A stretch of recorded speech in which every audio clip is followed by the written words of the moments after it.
Olá, sejam todos muito bem-vindos, todas muito bem-vindas a mais um Câmara Podcast São Bernardo do Campo. Hoje falando sobre um tema sensível, mas que infelizmente assola toda a sociedade, o aumento do número de feminicídios. Por esse motivo, tenho a doutora Adriana, ela que é fundadora, proprietária do escritório de advocacia Ifatopé. Agradeço demais, Adriana, a sua presença aqui conosco hoje. Eu que agradeço, Mari. Tudo bem? Tudo bem, obrigada por estar conosco.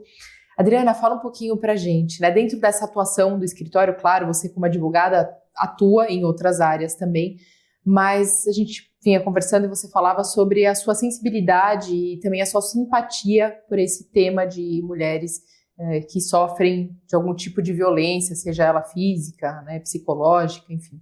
E eu queria que você contasse um pouco mais pra gente, primeiro da atuação do escritório, a sua atuação com esse tema, quando começou e por que toda essa familiaridade. Tá, legal, Mari.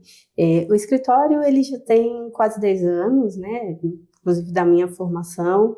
Eu começo trabalhando um pouco com o terceiro setor, com sustentabilidade social, né, de fortalecimento, porque é uma grande dificuldade do terceiro setor, das instituições, de conseguirem se regularizar, em primeiro lugar, e depois de conseguirem se manter. E a instituição social, ela é o que responde muito às necessidades sociais, onde, no geral, o governo não consegue chegar. Então, essas instituições vêm fazendo esse trabalho. E aí, a gente se encontra exatamente nesse espaço. E muitas das pessoas que vêm para esse espaço são mulheres, e mulheres que acabam sofrendo violência dentro de casa.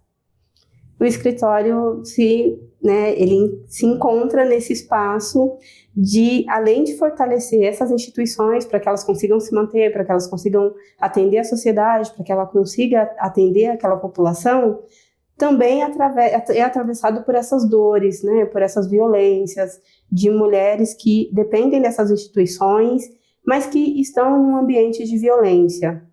E aí eu trago isso também para dentro do escritório.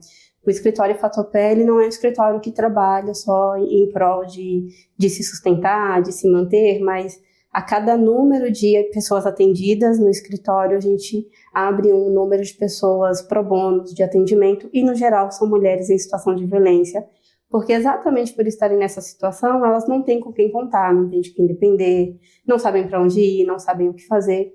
Então, a gente percebe muito, né, no decorrer dessa trajetória, que grande parte dessas violências se mantém por não ter acesso.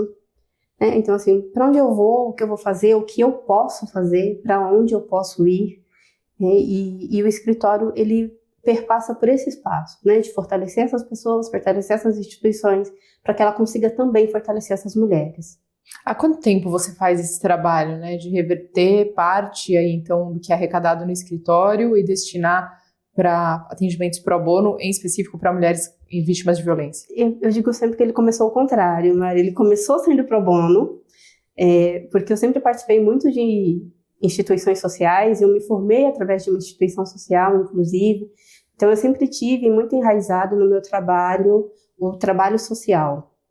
Então, quando eu abro o escritório, né, quando eu tenho a oportunidade de ter o meu escritório, ele já nasce com esse viés social.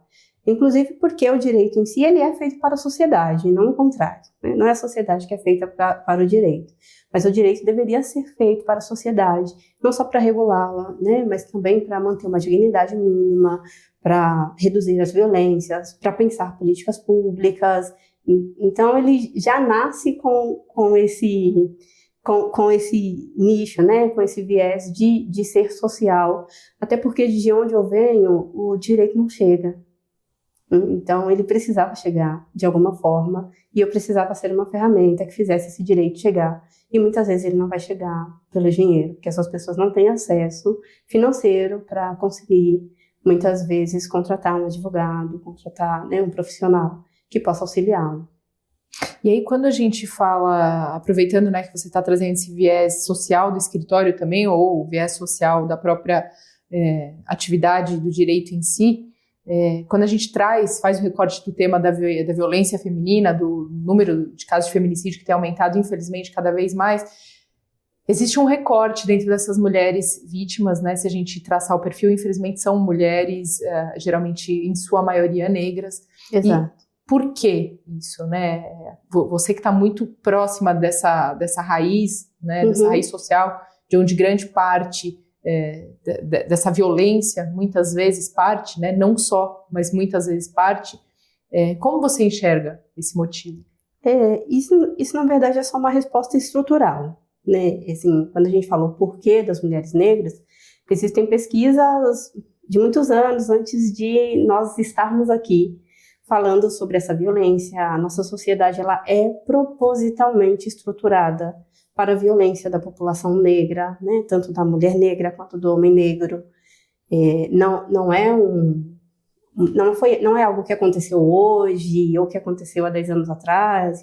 A gente já vem falando aí de um período que é um período escravocrata, de uma população, e essa população ela é deixada para morrer, ela é deixada para as violências, ela é deixada, ela é abandonada, ela é marginalizada. Então, a forma de higienizar uma população, uma forma estrutural, é através da violência, por meio da violência. Então, este é o porquê, né? Não se pensa na população preta, não se pensa em dignidade para a população preta, não se pensa em proteção patrimonial para a população preta, não se pensa em saúde para a população preta. Então, quando você não pensa em uma estrutura de dignidade, de vida, de permanência para uma população, você está excluindo essa população para estados de violência. Então, como essa população que vai para o estado de violência é a população preta, automaticamente esse rio vai desembocar na mulher preta. Agora, voltando para essa questão dos casos de feminicídio, desse aumento que a gente tem acompanhado, né? Muito tem se comentado do motivo, né, desse aumento. Será que aí vem as questões, né? Já, claro, sempre existiu, né, esse tipo de violência, mas eram casos subnotificados? Será que agora ganham, então, uma divulgação maior por conta da mídia, muitas vezes? Mas fato é que a gente tem visto, nas últimas semanas, acompanhando no noticiário, um caso atrás do outro, né? E, assim, um caso atrás do outro com mais requintes de crueldade, a gente pode dizer assim, né? Não é simplesmente o feminicídio ou aquele ato passional, é realmente uma coisa grotesca, a gente pode falar, né? Sobre o que a gente acompanha. Qual é a sua visão? Ainda existe subnotificação? A gente acompanhado ou percebido, né, esse aumento de casos, porque agora sim a mídia veicula mais, ou não? De fato, na vida real, tem aumentado esses casos? Tá. Existem casos que... Os casos sempre existiram, os casos sempre foram subnotificados, até porque quando uma mulher sofre violência, no geral ela não está sozinha. Então, ela precisa pensar ao redor em tudo que vai impactar. Ela não consegue simplesmente entender, acho que entender nem é a palavra, mas ela não consegue simplesmente olhar para a situação, falar, eu sofri uma violência e eu vou sair daqui. Porque eu sair daqui vem para onde eu vou, com quem eu tenho filhos, como eu vou viver, o que eu vou fazer. Então, os casos, eles sempre existiram. Mas não existem políticas públicas de proteção. Automaticamente, se você não tem uma política pública que a proteja, você continua naquele lugar. Então, muitas vezes, os casos não são notificados, não chegam à delegacia, exatamente por medo, porque aquela mulher vai continuar naquele mesmo espaço. Então, eles não eram muito notificados. Veicula-se hoje na mídia muitos casos, mas se a gente for perceber também, a maioria desses casos que são veiculados não são casos que ocorreram com mulheres negras.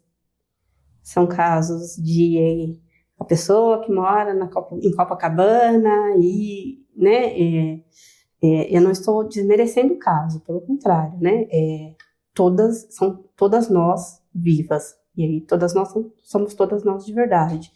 Mas os casos que são veiculados é quando eles começam a atravessar outros espaços de poder, que começam a atravessar espaços de mulheres não negras, e aí começa-se a perceber essa violência, mas é uma violência que sempre existiu. A nossa estrutura social, e principalmente o nosso governo, ele contribui muito para isso. Quando ele não pensa uma política de como eu vou parar este caso, como eu vou pensar a proteção dessa mulher, para que ela possa trabalhar, para que ela possa vir sozinha do trabalho, para que ela possa ir para academia, para que ela... Quando eu não penso como essa mulher pode se movimentar socialmente, eu tranco ela em espaços que é muito fácil dela ser violentada. Então, esses casos, eles sempre existiram. Hoje, eles são muito mais veiculados na mídia, porque as mulheres também, como sempre o fizeram, continuam gritando e vão para Paulista, e vão para os espaços, porque é isso, os homens não vão fazer nada, nós estamos em uma sociedade que é machista, sexista, é patriarcal, e a mulher não interessa nesse meio, a política, infelizmente, está do mesmo jeito, e precisa ser mudada, precisa ser trabalhada. Hoje nós temos mulheres fortíssimas nesse espaço, mas hoje só é notificado porque essas mulheres vão lá e denunciam. E aí, quando você tem mais de 10 mil mulheres na Paulista, esse caso não pode ficar abafado. Quando você tem mais de 50 mulheres na porta de uma delegacia, porque, mais uma vez, um rapaz tirou a vida de uma mulher, esse caso não pode ficar subnotificado. Então, hoje nós também temos alguns espaços, ou encontramos outros meios, também, porque a mulher também fica buscando meios de como deixar de esconder isso, né, e não ela, mas sim a sociedade, para que isso venha à tona. E porque quando isso vem à tona, você consegue, de forma mais abrangente, cobrar que algo seja feito e algo seja pensado para que essas violências deixem de acontecer. Eu sempre digo que tudo que a gente começa a observar parece que acontece mais, né? Se você para olhar uma coisa e fala, nossa, parece que eu sempre vejo isso. Não, isso sempre esteve aí, isso sempre aconteceu. E aí eu me pergunto, por quanto tempo ficamos com os olhos tão fechados para não percebermos que isso estava acontecendo, para não percebermos que isso estava matando as nossas mulheres? Então, sempre esteve. E esse tem que ser o nosso cuidado, não pode estar mais. E o que nós iremos fazer a partir daqui?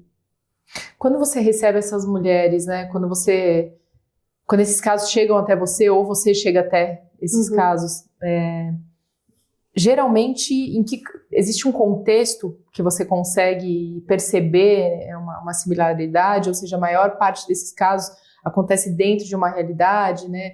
São mulheres que já são casadas, são mulheres que não têm a sua independência financeira, são mulheres, né, que têm ali seus filhos, ou que esses companheiros são ou não, ou fazem ou não uso de algum tipo de, ou tem algum tipo de vício, ou de drogas, ou de bebida, ou seja, tem um lugar comum? Hoje, Mário, o que eu posso te dizer é que não tem um lugar comum, né? O lugar comum é ser homem. Você ser homem te dá lugar e te dá espaço para que você seja violento, para que você... Então, o lugar comum no geral é esse. Um segundo lugar comum é a mulher fora do mercado de trabalho. Porque se você tem um filho, você não é contratada. Se você tem um filho, você, né, tem aquela grande mente capitalista de que você não serve para o mercado de trabalho, que você não serve para estar naquele espaço, porque você tem um filho, seu filho pode ficar doente, você pode faltar, e N questões, como se isso não fosse da vida, né? A vida está aí acontecendo para todo mundo. Então, quanto mais reclusa essa mulher está, quanto mais excluída ela está socialmente, mais propícia à violência ela está também. Não que não aconteça em outros espaços, porque hoje nós temos, mas sempre tivemos, em casos subnotificados, de mulheres em diversas classes sociais, passando por diversos tipos de violência, né? Violência, e também o reconhecimento de outras violências, né? Porque antes era só a violência física. Sim. Hoje é reconhecida a violência patrimonial, a violência psicológica, então todas essas diversas violências. Sempre tivemos mulheres passando por essas diversas violências, mas o lugar comum, no geral, é o lugar da mulher negra, que está fora do mercado de trabalho, que, no geral, inclusive, ela é arrimo de família, e isso é muito contrastante. Como essa mulher está fora do mercado de trabalho, no geral, fora do mercado de trabalho formal, porque ela não consegue, né? Não trabalha em uma empresa, mas ela é arrimo de família, porque é a mulher que sai, que vai vender roupa, que vai vender uma coisa ou outra. Ela é o arrimo de família, mas ela está totalmente marginalizada. Então, ela não tem acessos, ela não tem contatos, ela não tem espaços para se movimentar. Então, quanto menos ela consegue se movimentar, mais fácil fica trazer essa mulher para o espaço de violência, ou colocar essa mulher em um espaço de violência.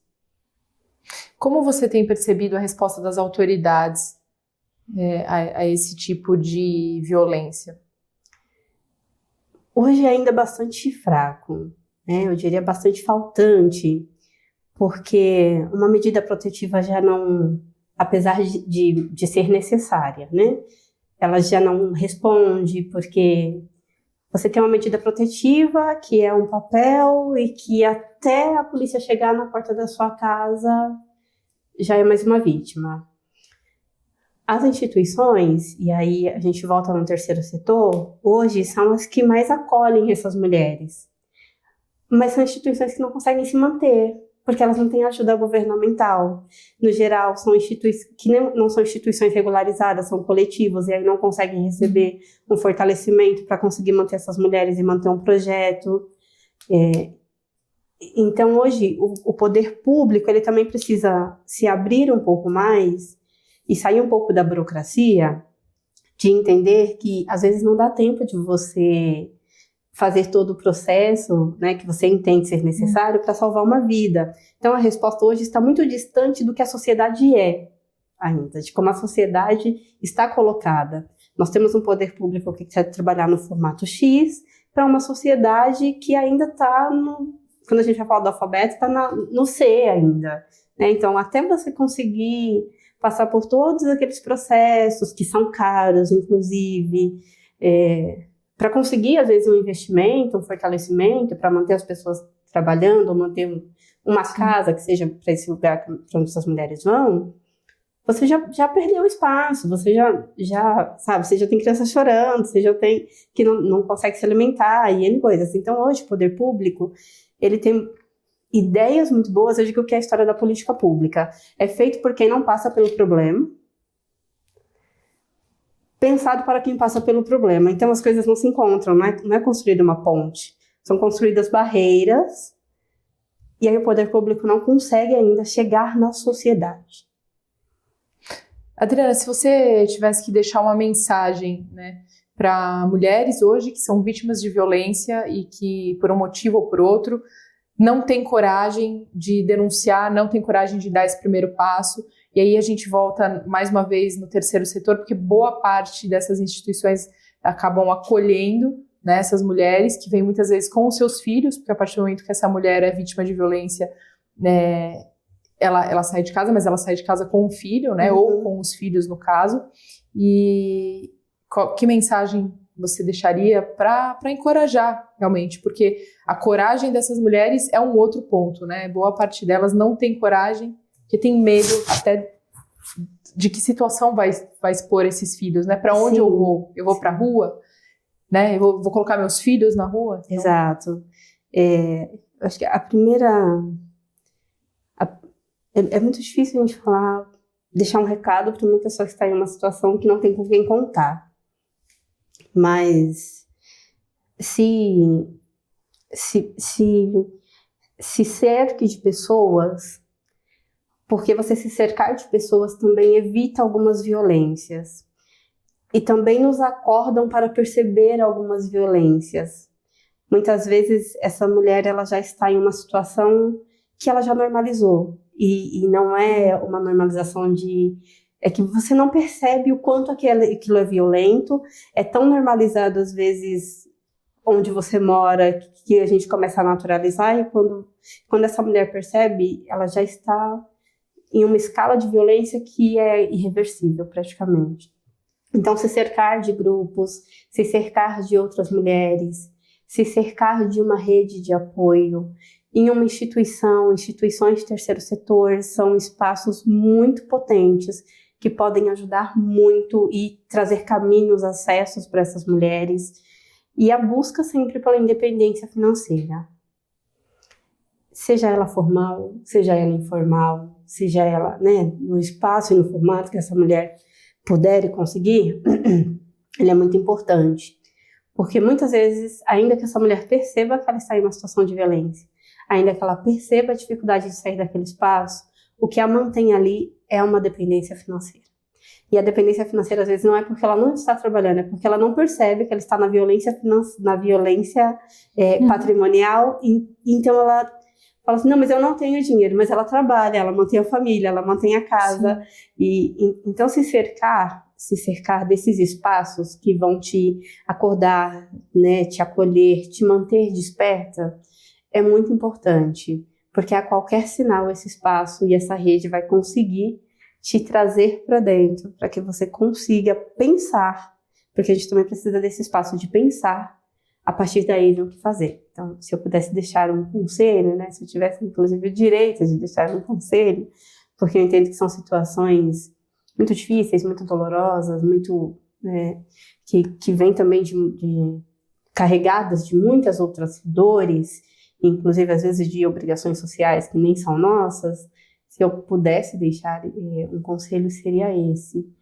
Busque espaços que te fortalecem, busque espaços que te acrescentam, busque espaços que te potencializem, porque esses espaços vão minimamente reduzir essas violências pelas quais as mulheres têm passado.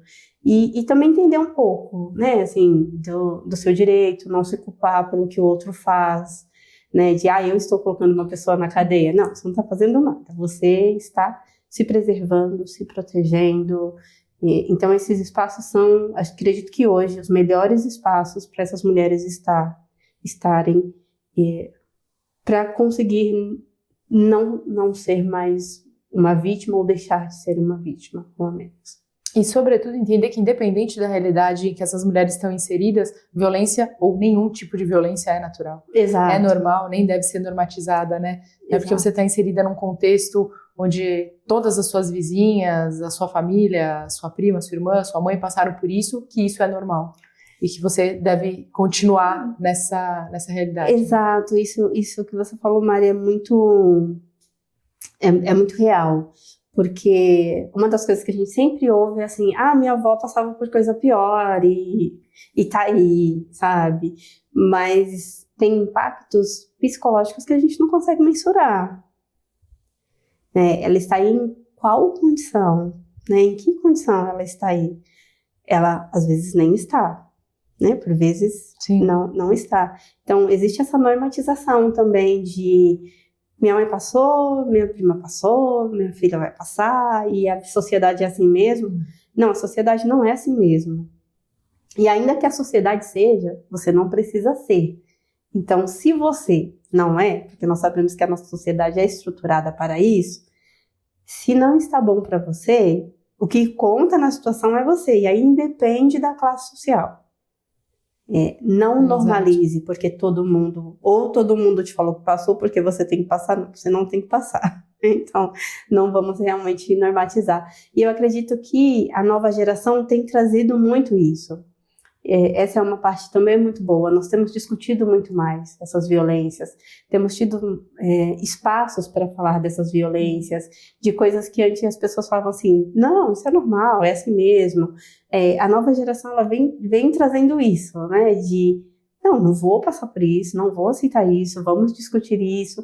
E muitas vezes é uma filha que acorda uma mãe. Sim. Né, de falar assim, não, isso não é normal, isso não é natural, mas porque essa filha está indo para outros espaços, né, acessando cultura, acessando lazer, de alguma forma, acessando esses outros espaços de educação, e aí ela traz para dentro de casa, para esse espaço onde já está normatizado, que essa violência não é normal. Muito bem, Adriana, gostaria de agradecer demais o bate-papo no podcast de hoje, todos os seus esclarecimentos. Se alguém quiser entrar em contato com você, por favor, pode ou deixar o endereço do escritório. Eu vou deixar o nosso site, www.ifatopé.com.br, e tem também o nosso telefone do escritório, você pode fazer contato via WhatsApp, que é 11 9 5978 8898. Muito bem, Adriana, mais uma vez, obrigada. Imagina, eu que agradeço. Nós agradecemos também você que nos acompanhou até aqui e até o próximo podcast.